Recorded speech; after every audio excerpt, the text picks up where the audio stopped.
नमस्कार, आप देख रहे हैं हमारा खास कार्यक्रम और मैं हूं आपके साथ अंशिका पाठक।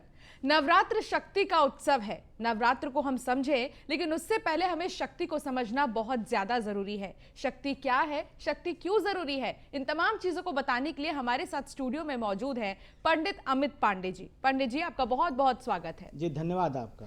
पंडित जी, शक्ति को समझना बहुत जरूरी है। शक्ति जरूरी क्यों है, इसको भी जानना बहुत जरूरी है। तो सबसे पहले आप बताएं कि शक्ति क्या है। देखिए, धर्म और अधर्म के शाश्वत संघर्ष में जब ये परिस्थितियां बनती हैं तो धर्म की विजय के लिए भी हमेशा शक्ति की आवश्यकता होती है। जब जीवन में चारों तरफ अंधकार छाया हो, जब जीवन में चारों तरफ निराशा के बादल छाए हों, तब यही शक्ति आपके आत्मिक शक्ति के रूप में, आत्मविश्वास के रूप में आपकी सहायिका बनती है। मतलब शक्ति की उपासना आपको अनिवार्य रूप से करनी चाहिए। शक्ति की उपासना के अनेक उदाहरण हमारे शास्त्र में, हमारे लोकाचार में, हमारे ग्रंथों में, महापुरुषों में, ऋषि मुनियों ने बताए हैं। शक्ति प्राप्ति के लिए तमाम ऐसे मंत्र, तमाम ऐसे शास्त्रों की रचना हमारे शास्त्रों में की गई है। लेकिन जो शक्ति की जब बात आती है तो शक्ति का ध्यान आते ही एक जो है एक स्वरूप बन के तैयार होता है, एक ऐसी नारी का जो सबसे हिंसक जानवर सिंह के ऊपर विराजमान है, जो तमाम देवी देवताओं के आयुध की शक्तियों से उपकृत हैं, जिनके पास सभी देवी देवताओं की शक्तियां जो है विराजमान है। ऐसी दुर्गा की कल्पना, ऐसी शक्ति की कल्पना हमारे ऋषि मुनियों ने की है। प्राचीन ग्रंथों में ये शक्ति के बारे में कहा गया है कि प्राण शक्ति हमारे शरीर में अग्नि के रूप में हमेशा बह रही है, जीवित है, ज्वलंत है। शक्ति की उपासना के लिए दुर्गा सबसे प्रमुख देवी हैं, जिसके पास संसार के समस्त देवी देवताओं के आयुध, अस्त्र शस्त्र, वरदान सुसज्जित हैं। जो एक ऐसी स्त्री जो पूरे संसार के सबसे कठिन से कठिन कार्य को करने के लिए उद्यत है, ऐसी महादेवी दुर्गा की उपासना अनादिकाल से होती रही है। इसके कई नाम, कई रूप समय के अनुसार बदलते रहे हैं। हम देश काल परिस्थिति के अनुसार उनका नाम अलग अलग तो ले सकते हैं, लेकिन यह शक्ति एक होती है। कभी दुर्गा के रूप में, कभी काली के रूप में, कभी महिषमर्दिनी के रूप में, कभी माता स्कंद माता के रूप में, कभी इस सृष्टि में रोगों को, उत्पात को शांत करने के लिए माता शीतला के रूप में, अनेक अन्य अन्य रूपों में माता की उपासना होती रही है, जिनका शायद हम आप नाम भी न जानते हों। लेकिन पृथ्वी के प्रत्येक कोने में, प्रत्येक स्थान में इन्हीं शक्ति की उपासना होती रही है। दक्षिण भारत में मीनाक्षी के रूप में, कन्याकुमारी के रूप में, कभी विश्व प्रसिद्ध गणितज्ञ रामानुज के स्वप्न में गणित पढ़ाने वाली नामा देवी के रूप में, कभी इस संसार के महाविद्वान जो कभी कालिदास को विद्या प्रदान करने वाली देवी काली के रूप में। शक्ति एक रही है, लेकिन समय के अनुसार स्वरूप बदलता रहा है। हमेशा शक्ति ही प्रधान रही है जी। जब राम रावण के युद्ध में प्रभु राम स्वयं श्री हरि विष्णु के अवतार होते हुए भी रावण जैसी राक्षसी प्रवृत्ति के व्यक्ति के सामने असहज महसूस करने लगे, उन्हें लगने लगा कि शायद मैं यह युद्ध हार जाऊंगा, तब उन्होंने भी लंका विजय के लिए प्रभु श्री राम ने शक्ति की आराधना की और उनके मन में शक्ति का इतना आदर था, शक्ति की महिमा को जानते थे। वो जानते थे कि अगर मेघनाथ निकुंभला की उपासना करने में सफल हुआ तो शायद वो युद्ध हार जाए। इसीलिए उन्होंने प्रभु ने हनुमान जी और लक्ष्मण जी को इसीलिए भेजा कि निकुंभला की साधना भंग करो, मेघनाथ की साधना भंग करो, जिससे उन्हें विजय मिल सके। बिल्कुल। तो पंडित जी, आपने बताया कि शक्ति क्या है और शक्ति की शक्ति क्या है, लेकिन एक सवाल ये भी है कि पुराणों में कब कब और किसने आराधना की है शक्ति की। देखिए, अभी मैंने जैसा एक उदाहरण आपको बताया प्रभु श्री राम का, एक तो उदाहरण ये है कि प्रभु अपने शक्ति जानते थे, साहस जानते थे, लेकिन लंका विजय के लिए उन्होंने हमेशा शक्ति को महत्व दिया, शक्ति की आराधना की। जब वो युद्ध कर रहे थे तो युद्ध में विजय न मिलने की वजह से एक निराशा के भाव से प्रभु श्री राम बैठे थे और उन्होंने प्रण किया कि ऐसा मैं धर्म के रास्ते पे हूँ, मैं पूरे संसार के लोक कल्याण के लिए कार्य कर रहा हूँ, हमारा प्रतिद्वंदी राक्षसी प्रवृत्ति का है, बुरा आदमी है, लेकिन फिर भी वह हमसे ताकतवर है, हम उससे कहीं ना कहीं कमज़ोर पड़ रहे हैं, उसकी शक्तियाँ हमसे अधिक हैं, तब प्रभु को ध्यान आता है कहीं ना कहीं कुछ न कुछ गलती हो रही है। तो ऐसे में प्रभु श्री राम शक्ति की उपासना का संकल्प लेते हैं। शक्ति की उपासना करने से पहले 108 नील कमल से माता का अर्चन करना चाहते हैं, और जब अर्चन करते हैं तो अर्चन करने के दौरान एक एक करके नील कमल माता को समर्पित करते हैं। एक एक नील कमल समर्पित करने के साथ साथ उनके नाम का उच्चारण करते हैं। लेकिन माता तो माता उनकी परीक्षा लेना चाहती हैं कि क्या प्रभु श्री राम सब प्रकार के भावों का त्याग करके सिर्फ संपूर्ण एकाग्र भाव से मेरे श्री चरणों में समर्पित हैं कि नहीं है। इसी क्रम से एक पुष्प गायब कर देती है माता। तब प्रभु श्री राम ये संकल्प लेते हैं अपनी भक्ति को सिद्ध करने के लिए और अपनी पूर्ण निष्ठा और श्रद्धा श्री माता दुर्गा के श्री चरणों में समर्पित करते हैं और अपने आँखों को चढ़ाने का संकल्प लेते हैं, क्योंकि प्रभु श्री राम की माता कौशल्या उन्हें राजीव लोचन कहती थी। राजीव लोचन का अर्थ होता है जिसके नेत्र, जिसकी आंखें कमल के समान हैं। और जैसे ही प्रभु बाण उठाते हैं आँख निकालने के लिए, माता उनका हाथ पकड़ लेती हैं और उन्हें कहती हैं कि हे श्री राम विजयी भव। और इसी घटना को महाप्राण सूर्यकांत त्रिपाठी निराला कहते हैं कि माता ने आशीर्वाद दिया, होगी जय हे पुरुषोत्तम नवीन, कह महाशक्ति राम के बदन में हुई लीन। कि हे पुरुषोत्तम अब आपकी विजय होगी, आपकी जय होगी। और यह कहते हुए शक्ति स्वयं प्रभु श्री राम में समाहित हो जाती है। उसके बाद का इतिहास आप जानते हैं कि किस तरह से प्रभु ने लंका विजय किया, रावण जैसे अतताई राक्षसों का अंत किया। जब यह शक्ति, जब यह माता दुर्गा प्रभु श्री राम जो स्वयं अवतारी पुरुष हैं उनकी परीक्षा ले सकती हैं, तो हमारी आपकी क्या ही विसात है। इसलिए हमेशा अपनी परीक्षा के लिए तैयार रहना चाहिए। शक्ति के प्रति पूर्ण समर्पण, पूर्ण साधना का भाव रखना चाहिए, पूर्ण श्रद्धा का भाव रखना चाहिए, तभी यह शक्ति आपके अंदर भी समाहित होगी। जब एक बार शक्ति प्राप्त हो जाए तो संसार का कोई भी लक्ष्य, कोई भी कार्य आपके लिए कठिन नहीं रहेगा। बिल्कुल, तो शक्ति क्या है और शक्ति की आराधना कब कब किसने की ये भी आपको बता दिया पंडित जी ने। लेकिन शक्ति के लिए बहुत सारे मंत्र ऐसे बने हैं जिनकी उपासना करना बहुत ही ज़्यादा लाभदायी होता है पंडित जी, तो वो मंत्र कौन से हैं? देखिए, इस संसार में कभी भी मौसम एक सा नहीं होता है। कभी गर्मी है, कभी सर्दी है, कभी बारिश का महीना है। उसी तरह से कुछ विशिष्ट तरह के मंत्रों का जप, कुछ विशिष्ट तरह के शक्तियों का आवाहन और उन्हें प्राप्त करने का समय भी सुनिश्चित होता है। इसी विशेष काल को आम भाषा में हम नवरात्र कहते हैं, जिसमें शक्ति का विशिष्ट रूप से पूजा आराधना किया जाता है।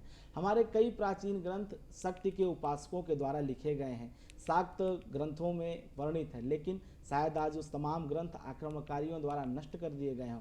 लेकिन कुछ विशिष्ट शक्ति के ग्रंथ आज भी उपलब्ध हैं। उनमें से प्रमुख है दुर्गा सप्तशती, जो कि मार्कंडेय पुराण और ब्रह्मांड पुराण के कुछ विशिष्ट मंत्रों का संग्रह है और एक अद्भुत ग्रंथ है। इन्हीं के मंत्रों के माध्यम से आप शक्ति का सोपान स्वयं कर सकते हैं। विशेष करके ये जो नवरात्र के 9 दिन चल रहे हैं, इन दिनों में यदि आप दुर्गा सप्तशती के मंत्रों का पाठ करते हैं, उनका जप करते हैं, तो आपको शक्ति का आभास जरूर होगा, शक्ति की प्राप्ति जरूर होगी। जैसे आपको एक विशिष्ट मंत्र मैं बताता हूँ, नवाण मंत्र। नवाण मंत्र मतलब 9 अक्षर का मंत्र। 9 अक्षर के मंत्र को कहते हैं ओम ऐं ह्रीं क्लीं चामुंडाय विच्चे नमः। इस मंत्र का भी आप जाप कर सकते हैं। इस मंत्र में पंच तत्व की शक्ति है, इस मंत्र में सूर्य की शक्ति है, इस मंत्र में चंद्रमा की शक्ति है, इस मंत्र में शिव की शक्ति है। तमाम 9 दुर्गा की शक्तियों को समाहित किए हुए ये दुर्गा का मंत्र है। इस मंत्र के करने से आपके 9 चक्रों का जागरण, 7 चक्र, उसके बाद जो परमात्मा से मिलने का मार्ग होता है और वहाँ पे पहुँचने का मार्ग होता है, वह चक्र भी आपका जागृत होगा। कहीं न कहीं इस संसार के दैहिक दैविक भौतिक तापों से मुक्त होकर के और अंत में परमेश्वर की सानिध्य प्राप्त होगा। इस मंत्र का इतना सामर्थ्य है। इस मंत्र के माध्यम से जो लोग धन की कामना करते हैं, क्लीं मंत्र जो कि कामना का आकार लेता है, ऐं जो कि वाणी का आकार है, जो म सूर्य का प्रतीक है, डकार नारायण का प्रतीक है। कुल मिलाकर के इसके करने से जहां आपका मन मजबूत होगा, बुद्धि मजबूत होगी, आत्मा मजबूत होगी, आपको मन से मानसिक रोग मुक्त होंगे, शरीर से रोग मुक्त होंगे, बुद्धि से आपके जो बुरे विचार हैं वो दूर होंगे। मन, बुद्धि, आत्मा, शरीर सब प्रकार से आपको लाभ मिलेगा इस मंत्र का जप करने से। इस नवरात्र के दौरान 9 दिन लगातार 9 माला आप जप करें। इसके अतिरिक्त अगर आप अधिक करना चाहते हैं तो इसी क्रम में आगे बढ़ते हुए 11,000, 21,000, 1,00,000 जितना अधिक से अधिक आप करेंगे तो आपकी मनोवांछित इच्छा जरूर पूर्ण होगी। नवाण मंत्र दुर्गा सप्तशती का महामंत्र है, इस मंत्र को करें, इससे आपका भविष्य सुरक्षित और दिव्य होगा।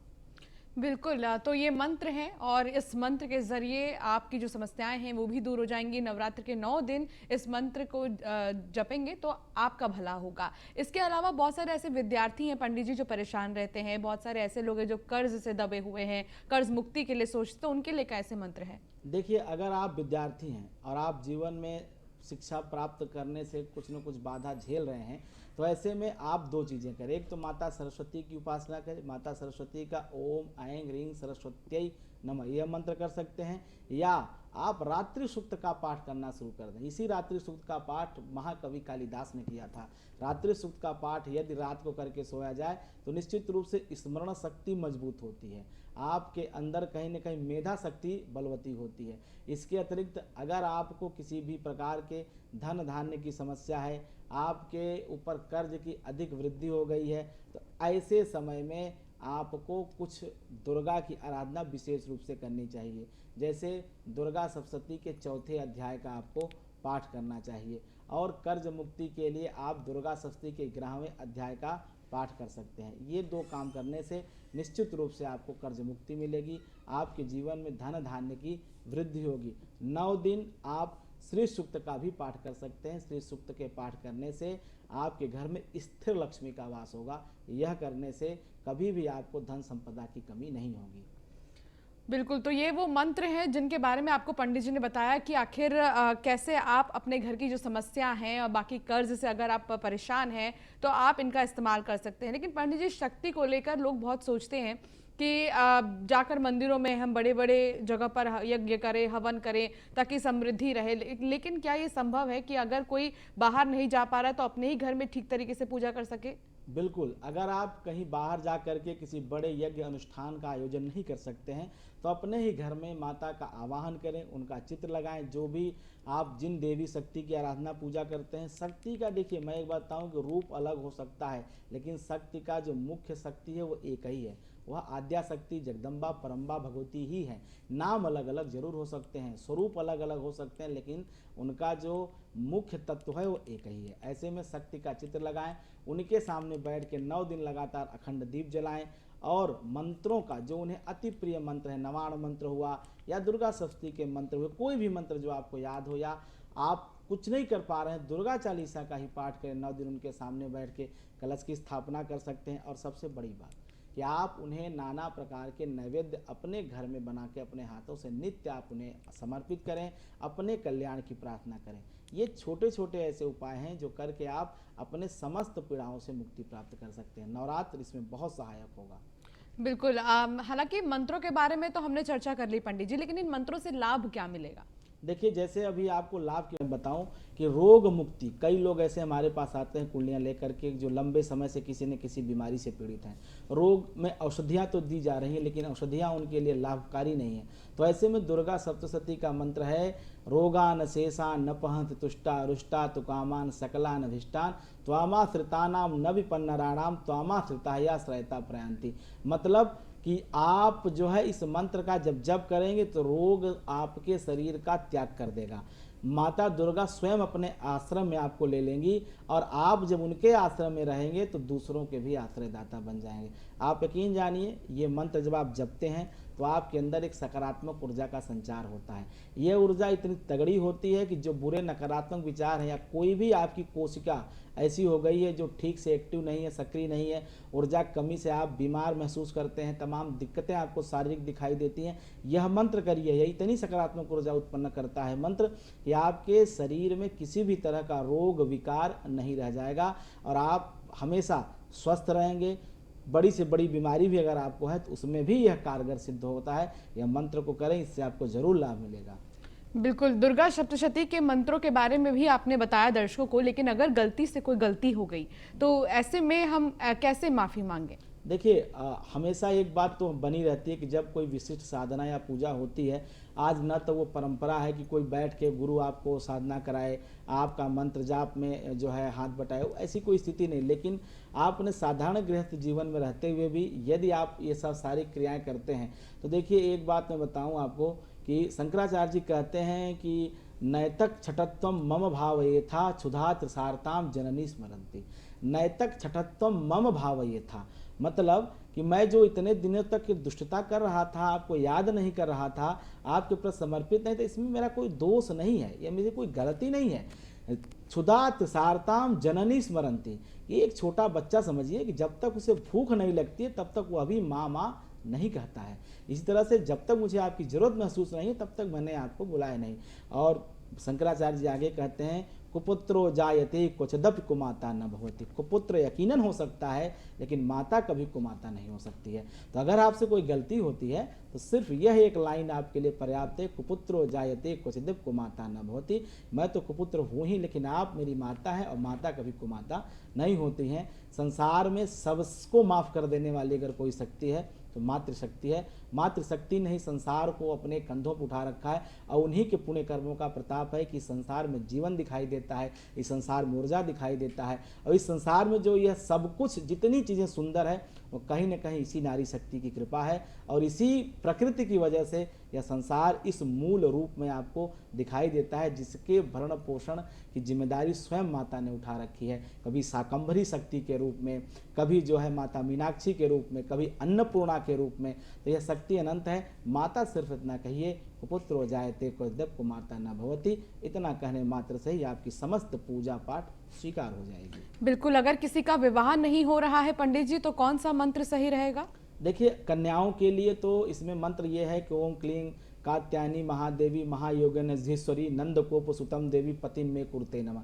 ये कन्याओं के लिए जो अविवाहित कन्याएं हैं और विवाह के योग नहीं बन रहे हैं, कुंडली मंगल दोष कोई ऐसी दिखाई दे रहे हैं, तो इस मंत्र का नवरात्र में 9 दिन विधिवत संकल्प लेकर के किया जाए। अगर 42,000 नवरात्र के 9 दिनों के अंदर इस मंत्र का जप कर लिया जाए केले के आसन पर बैठ करके, पीले वस्त्र धारण करके, तो आप यकीन जानिए इस मंत्र के पूर्ण होते होते आपकी बात बन जानी है। रही बात पुरुषों के लिए जिनका विवाह नहीं हो रहा है, दुर्गा सप्तशती का ही मंत्र है, आप उस मंत्र को कर सकते हैं। उस मंत्र के लाभ के आपको भविष्य में अच्छा जीवन साथी मिलेगा। और पत्नी मनोरमाम देही मनोवृत्तानुसारणी तारणी दुर्ग संसारम सागरस्य कुलोद्भवाम, यह मंत्र है दुर्गा सप्तशती का। इसको करें तो निश्चित रूप से जीवन साथी आपको सुंदर मिलेगा और निकट भविष्य में ही आपका रिश्ता जरूर तय होगा। बिल्कुल, तो विवाह के लिए आपको पंडित जी ने बताया कि अगर विवाह में देरी हो रही है तो फिर क्या किया जाए, लेकिन क्या पंडित जी ये संभव है कि शक्ति को हर कोई अपने जीवन में आत्मसात कर सके? बिल्कुल, जीवन में तो देखिए शक्ति सबके पास है, बिना शक्ति के तो शिव भी 100 के समान हो जाते हैं। जो इकार शब्द है ना, इकार ही शक्ति है। जो 100 के ऊपर इकार की मात्रा लगी है उसी से 100 शिव हुए हैं। तो शक्ति तो सबके पास है, लेकिन सामान्य शक्ति है चलने की, फिरने की, खाने की, पीने की, बोलने की, अभी तो एक शक्ति है। हम बोल रहे हैं इसमें भी शक्ति लग रही है, हम कोई काम करते हैं उसमें भी शक्ति लग रही है। शक्ति यही है, लेकिन जब कोई विशिष्ट उद्देश्य से कोई विशिष्ट कार्य करने की आवश्यकता होती है तब जो है आपको विशिष्ट शक्ति की आवश्यकता होती है। इसलिए हर वो शख्स शक्ति प्राप्त कर सकता है जो शक्ति प्राप्त करने की इच्छा रखता है। यह शक्ति के स्वरूप अलग हो सकते हैं। जैसे विद्यार्थी की शक्ति क्या है? उसका ज्ञान। किसी पहलवान या किसी खिलाड़ी, किसी स्पोर्ट्स, किसी एथलीट की शक्ति क्या है? उसकी शारीरिक शक्ति। किसी व्यापारी की शक्ति क्या है? उसकी पूंजी। लेकिन स्वरूप अलग अलग है, कहीं पूंजी के रूप में महालक्ष्मी के स्वरूप में है, कभी शारीरिक शक्ति के रूप में महाकाली के रूप में है, कभी ज्ञान की देवी के रूप में सरस्वती के रूप में है। शक्ति का रूप अलग अलग है, लेकिन शक्ति का जो मुख्य बिंदु है एक ही है, माता है, वही दुर्गा शक्ति है, वही आराध्या है, वही पराम्बा भगवती है। शक्ति वही है और शक्ति की आवश्यकता सबको होती है, चाहे जीवन के किसी भी क्षेत्र में हो, चाहे जीवन में किसी भी आयु वर्ष के आप हो। बिना शक्ति के तो जीवन ही संभव नहीं है। जी, जैसा कि थोड़ी देर पहले हमने बताया था कि नवरात्र से पहले हमें शक्ति को जानना बहुत ज़्यादा ज़रूरी है। पंडित जी, आम शक्ति में और पूजा पाठ वाली शक्ति में क्या अंतर है? देखिए, शक्ति के बारे में मैंने जितनी चीज़ें बताई ये कहीं न कहीं सब आध्यात्मिक शक्ति के बारे में बताई। इसका मूल संबंध आपकी आत्मा से है, आपके मन से है, आपके बुद्धि से, आपकी चेतना से है। हम प्रायः शक्ति समझते हैं जोर से पकड़ने को, यह शक्ति है, बिल्कुल यह शारीरिक शक्ति है। शारीरिक शक्ति के अलावा आपकी मानसिक शक्ति होती है और उससे भी बड़ी आपकी आत्मा की शक्ति होती है। आप ये समझें कि जब आपकी आत्मशक्ति बली होगी तो आप कभी किसी भी परिस्थिति में हार नहीं मानेंगे और एक के बाद एक संघर्ष आप करते रहेंगे। जीवन में कितनी भी विषम परिस्थिति हो आप उस पर जरूर विजय प्राप्त करेंगे। लेकिन यह शक्ति आपके अंदर तभी बनी रहती है जब आप शक्ति की आराधना करते हैं, शक्ति के कृपा पात्र बनते हैं। यह पूरे संसार में है, ऐसा नहीं है सिर्फ हमारे ही देश में है, हर जगह शक्ति की जरूरत है। कभी यह शक्ति रूप बदल के सबके सामने आती है हर समय। तो आप शक्ति प्राप्त कर सकते हैं। शक्ति के लिए जरूरी नहीं है कि सिर्फ धूप दीप नैवेद्य समर्पित किया जाए। शक्ति का स्वरूप बदला तो शक्ति के साधना का भी स्वरूप बदला। विद्यार्थी को शक्ति चाहिए तो अपने विषय को विशिष्ट ढंग से उसके प्रति पागल होकर के उसको पढ़े, उसके पीछे बिल्कुल लगा रहे, तब उसको वह जो है सरस्वती की शक्ति, विद्या की शक्ति प्राप्त होगी, जिसके दम पे वह समाज में परिवर्तन कर सकेगा। बिल्कुल। तो पंडित जी ने बताया कि आखिर शक्ति क्या है, शक्ति ज़रूरी क्यों है और पूजा कैसे करनी है, मंत्र क्या है जो आपके लिए बहुत ज़्यादा ज़रूरी है। पंडित जी बहुत शुक्रिया हमारे साथ जुड़ने के लिए और इस तमाम बातचीत के लिए। फिलहाल हमारे इस खास कार्यक्रम में इतना ही। आप बने रहिए न्यूज़ 1 इंडिया के साथ। नमस्कार।